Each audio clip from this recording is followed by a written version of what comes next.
Is that what's going on here within the post-market reaction? Yeah, I mean, Taylor, clearly the parks number is much lower than what we were expecting. So we did know that, Hurricane Ian was going to have an impact. We were looking at about $2 billion in operating income, then kind of took it down a little bit to maybe about 1.9 or so, but it's come in at about 1.5 billion, so almost a 20% lower than what we were generally expecting. And it's going to be interesting to see exactly what the reasons are for that. I think what they've mentioned in their press release is there's a lot of inflationary pressure.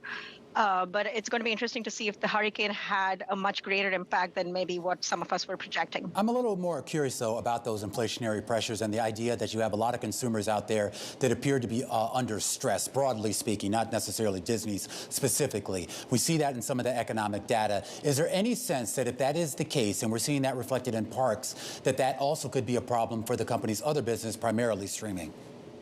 Yeah, I don't think it's going to be that much of a problem for streaming, Romaine, and that's partly because, remember, yes, they are increasing prices by 38% on December 8th, but along with that, they are also introducing that ad-supported tier. So, for any price-sensitive customer, they always have the option of kind of trading down or going down a little bit to that a more economical option. I think where consumers or where investors are going to be really worried is the parks business. Is there pressure on the demand side? Because what we've heard them say over and over again is that bookings have been really, really strong. We've seen something like 40% increase in per capita spending, but these results really don't look that rosy anymore.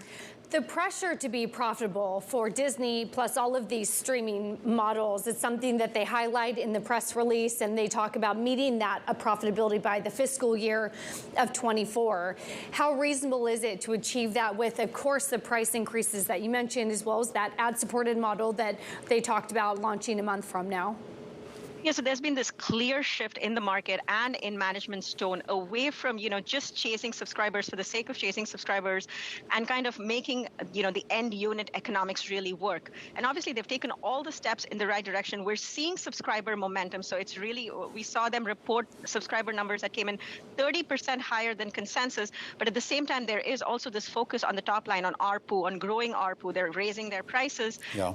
And they're going to keep their content costs. They're going to trim them as much as possible. Remember, they're still going to spend $30 billion on content next year, but they're going to do it in as disciplined a way as possible. So I definitely think that, yes, they are going to be able to hit those profitability numbers as promised.